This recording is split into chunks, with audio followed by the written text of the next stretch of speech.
Nous sommes là dans le cadre d'une manifestation régionale. Donc la région s'est mobilisée de Nouvelle-Aquitaine, des Pyrénées-Atlantiques jusqu'à la Corrèze, pour dire non, stop, ça suffit, les distorsions de concurrence ne peuvent pas durer. Nous sommes là pour produire, nous sommes là pour nourrir l'ensemble de la population dans ce que vous aimez, dans ce que vous voulez, mais nous sommes là aussi pour éviter des importations, pour éviter que nous n'importions en France ce que vous ne voulez pas que nous produisions nous en France, ce que vous ne voulez pas consommer tout simplement. Donc aidez-nous, sauvez l'agriculture de Nouvelle-Aquitaine et vous serez sauvés aussi au niveau nutritif alimentaire. Il y a 20 tracteurs, enfin, on est pas mal de la Corrèze, on a descendu les tracteurs par camion et on est venu là parce qu'on trouve qu'il y a des injustices au niveau des régions, au niveau des plans d'aide pour les bâtiments, pour les investissements.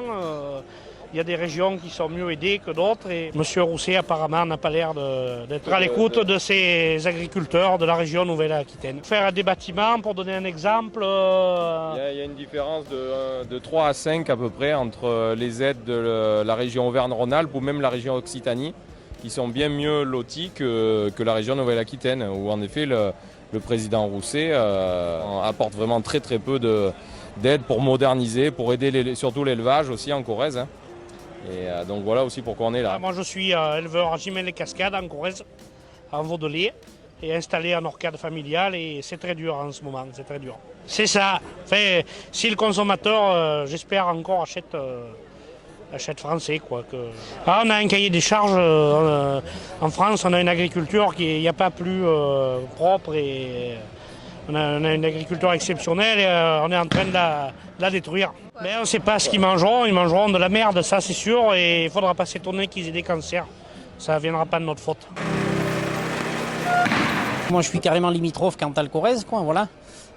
Donc avec la région d'à côté, la région voisine, aujourd'hui sur un plan bâtiment, il y a quand même de gros écarts.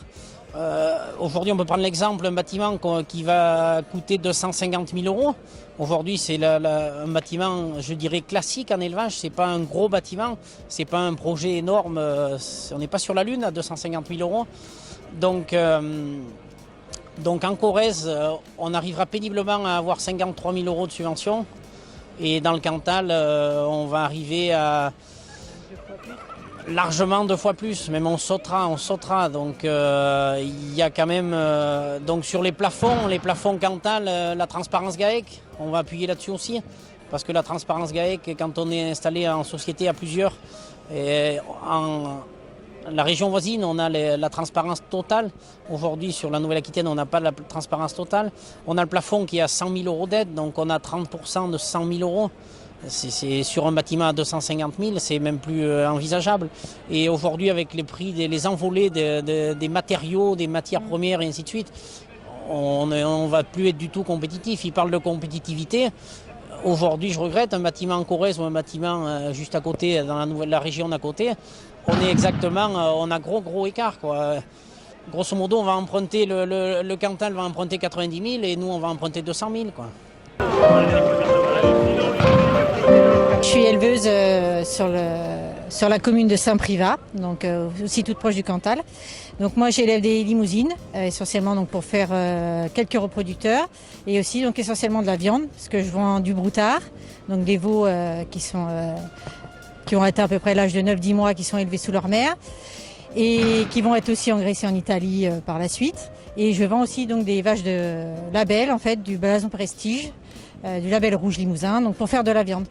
Et donc effectivement aujourd'hui, voilà, si on n'arrive plus à vivre de notre métier, on le voit déjà aujourd'hui. Il y a déjà beaucoup de gens qui capitalisent, donc qui vendent leurs bêtes parce qu'ils n'arrivent plus à faire face à leurs charges. Et donc effectivement, c'est de la viande qui se retrouve en moins sur le marché. Et du coup, on est obligé d'en importer. Donc ça, c'est quand même assez gravissime. Et puis, quel avenir pour les jeunes qui veulent reprendre derrière si on n'arrive pas à fournir et à vivre de notre production.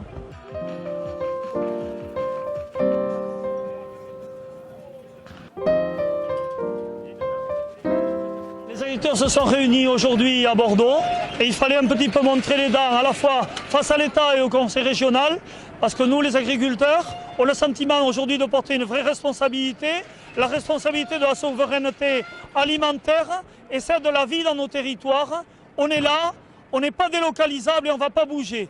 Voilà. Et notre ambition, nous, c'est simplement de vivre de notre métier, d'exercer notre activité, mais qu'on nous laisse des moyens de produire, qu'on nous laisse des moyens de production, voilà, pour qu'on puisse réaliser notre boulot. Parce que notre ambition, c'est à la fois de faire notre métier et on est inscrit dans le temps et dans la transmission. Voilà. Donc simplement, aidez-nous, donnez-nous des moyens de travailler et les agriculteurs vous le rendront au centuple.